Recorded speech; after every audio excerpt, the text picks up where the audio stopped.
Gardening का मेरे को शुरू से शौक है। अपनी एक्सरसाइज भी हो जाती है और वर्कआउट होने के साथ साथ ये गार्डनिंग अच्छी लगती है और हर तरह की सब्जी मेरे को यहाँ अवेलेबल हो जाती है।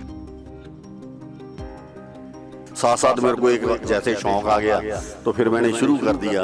अभी आज 5-6 बैंगन तोड़ के लेके गया हूँ मैं बड़े वाले।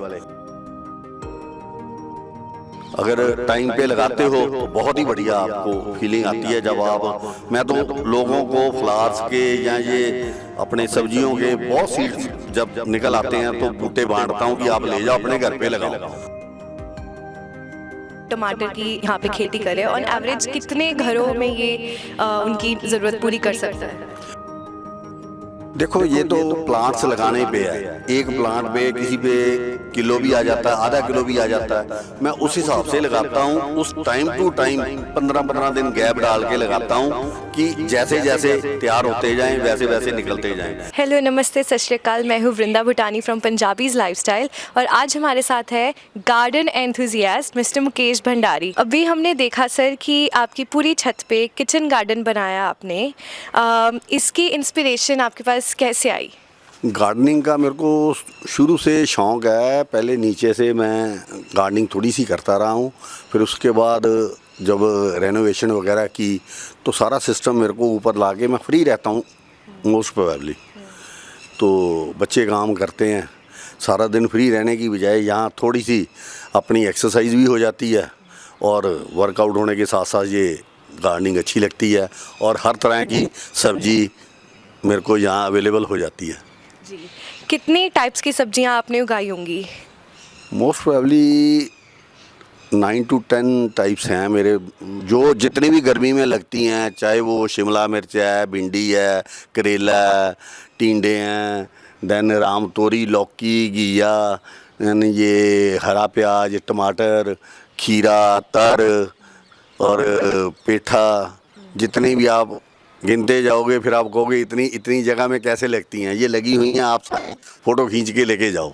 अभी क्योंकि सामान थोड़ा आना शुरू हो गया है, भिंडी लगनी शुरू हो गई, टमाटर ये लगे हुए हैं, ये दोनों नींबू, एक एक पौधे पे नींबू 500-500 मतलब नींबू आया और कागजी नींबू हाथ से ऐसे इतना उसमें रस आता था। तो आपके सामने है। इस प्रकार का कुछ करने के लिए कुछ नॉलेज तो चाहिए ही होती है कि किस सब्जी का सीज़न कब है, किस टाइप की धूप है, मिट्टी है, वो सब नॉलेज आपने कहाँ से ली?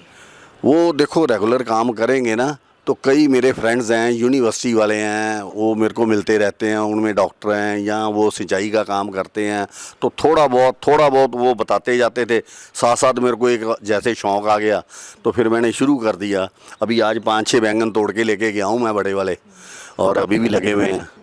तो धीरे धीरे फिर घर वालों को थोड़ा सा और जितने नेबर्स हैं वो देखते हैं और अगर जब भी कोई अपने फ्रेंड्स को लाकर ये दिखाता है तो मेरे को बहुत खुशी मिलती है कि कम से कम ये देखकर इंस्पायर तो होते हैं ना मेरे से कि ये काम अच्छा कर रहे हैं, बहुत बढ़िया हो रहा है ये। या मैं प्लांट्स लगाता हूँ या फ्लावर्स का सीज़न आता है, कम से कम मेरे 60-70 यार्ड में इतने गमले पड़े होते हैं, वो 6-6 महीने तक फूल एक चेंज होता है, दूसरा गमला चेंज कर देता हूँ। मतलब बहुत बढ़िया लगता है। डिफरेंट कलर्स के फ्लावर्स होते हैं, जब डिफरेंट कलर्स देखता हूँ सुबह सुबह तो मन वैसे ही अच्छा लगता है। ये बात तो बिल्कुल सही की आपने। यहाँ पे जितने भी पौधे हैं आप उनके सीड्स और बीज वगैरह सब बाहर से लेकर आते हैं या एक पौधे से दूसरे पौधे को आपने उगाया है? 80% सीड्स मेरे यहीं से निकल आते हैं, बना लेता हूँ, चाहे वो फ्लावर्स भी हैं चाहे वो वेजिटेबल्स हैं। और कुछ जो नहीं बनते जिनके सीड्स हाइब्रिड वगैरह जो अच्छी किस्म के मेरे को लाने पड़ते हैं वो फिर मैं ले भी आता हूँ। और फ्लावर्स हैं जो कुछ की कटिंग लग जाती हैं, कुछ के सीड्स निकाल लेता हूँ। तो ये टाइम टू टाइम आपको पता होना चाहिए कौन सी कटिंग किस वक्त लगेगी। अगर टाइम पे लगाते हो तो बहुत ही बढ़िया आपको फीलिंग आती है। जब आप, मैं तो लोगों को फ्लावर्स के या ये अपने सब्जियों के बहुत सीड्स जब निकल आते हैं तो बूटे बांटता हूँ कि आप ले जाओ अपने घर पे लगाओ।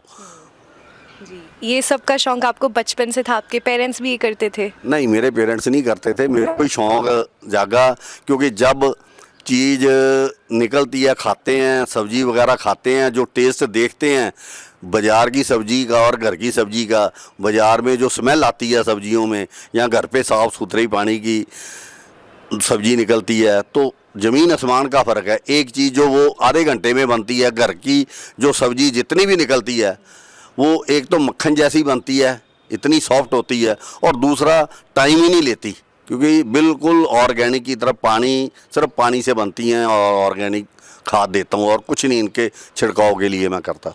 और ये खाद ये आप कहाँ से लाते हैं और इसकी नॉलेज आपको कैसे मिली?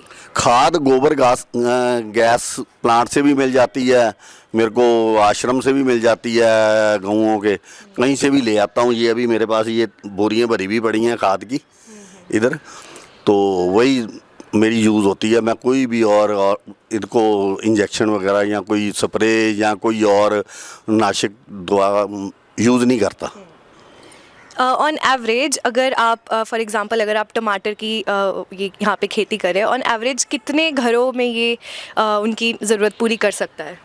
देखो, ये तो प्लांट्स लगाने पे है। एक प्लांट पे किसी पे किलो भी आ जाता है, आधा किलो भी आ जाता है। मैं उस हिसाब से लगाता हूँ, उस टाइम टू टाइम 15-15 दिन गैप डाल के लगाता हूँ कि जैसे जैसे तैयार होते जाएं वैसे वैसे निकलते जाएं। लास्ट ईयर मेरे पास नियर अबाउट 80 केजी टमाटर निकला। तो सारा क्यारियों में ज़्यादा लगाया हुआ था, इस साल मैंने कम लगाया, क्योंकि वेस्ट करने की बजाय और चीज़ें लगा लो, एक्स्ट्रा बेनिफिट उसका मिल जाता है। जैसे अब इतना बड़ा किचन गार्डन आपने अपनी छत पे बनाया है, यहाँ पर कुछ ऐसा आपको रहता होगा कि मच्छर मक्खी कुछ इस टाइप के इश्यूज़ रहते होंगे?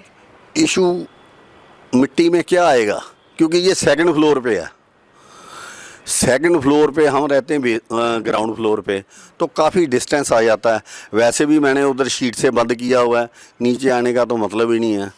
आजकल वैसे ही कमरों में एसी चलते हैं और घर वैसे 99% बंद ही रहते हैं, इसलिए थोड़ा प्रिकॉशन होता है, और तो कोई बात नहीं है। अब जैसे हमने उस कोने में देखा आपने वो एक हरा कपड़ा लगा रखा है, अब हमें बताना चाहेंगे उसका क्या यूज़ है इस चीज़ में? गर्मियों में ना टेम्परेचर एक्सेस हो जाता है। मेरे यहाँ नीचे फर्श है, मैंने फर्श के नीचे तरपाल डाल के उसके ऊपर मिट्टी खाद वगैरह डाली हुई है, और साइड से उसको कवर करके 12-12 इंच 15-15 इंच टाइल्स लगा के या ईंट लगा के उसको कवर अप किया है। क्यारियाँ बनाई हैं छोटी छोटी, उनको 2 टाइम पानी देना बहुत ज़रूरी है, क्योंकि मिट्टी हो नीचे तक तो उसको एक टाइम ही पानी चल जाता है। और गर्मी इतनी, टेम्परेचर इतना ज़्यादा है कि अभी आप पानी दोगे 1 घंटे में दोबारा बूटे फिर सूखने लगेंगे। कोशिश होती है कि मेरी ये तरपाल डाल दूं, 80% सेफ हो जाता है इससे, और इससे ज़्यादा ख़राब भी नहीं होती सब्जियाँ। जो लोग गार्डनिंग में घुसना चाहते हैं पर किसी वजह से घुस नहीं पाते हैं, आप उनको किस टाइप का मैसेज देना चाहेंगे और कैसे इंस्पायर करना चाहेंगे? देखो, आजकल तो छोटे छोटे घरों में भी, ये गमलों में भी आजकल खेती होने लगी है। कुछ ना कुछ घर पे इंटरेस्ट बन जाता है, आप घर में छोटे गमले ले आओ या घर पे ले। इससे क्या है, आजकल आप बाहर का खाने से एक तो बचते हो, घर का साफ़ सुथरा आपको पता है, बीमारियां कम लगती हैं और अच्छा खाने को मिल जाता है। और जो लोग करते हैं उनकी मेहनत जब वो करके कोई सामान उतारते हैं तो जो उनको खुशी उस बात की मिलती है वो आप पैसे देके भी नहीं खरीद सकते। ये बात तो बिल्कुल सही कही आपने। तो अभी हमने बातचीत की मिस्टर मुकेश भंडारी जी से, जिन्होंने अपनी ही छत पे बनाया हुआ किचन गार्डन हमें दिखाया और हमें बहुत सारी नॉलेज भी दी। इनके परिवार की ज़रूरत इस चीज़ से पूरी होती है, लेकिन इनके आसपास उनके नेबर्स की भी ज़रूरतें इन सब्जियों से पूरी होती है। ऐसे ही और ख़बरों के लिए जुड़े रहें पंजाबीज़ लाइफस्टाइल के साथ।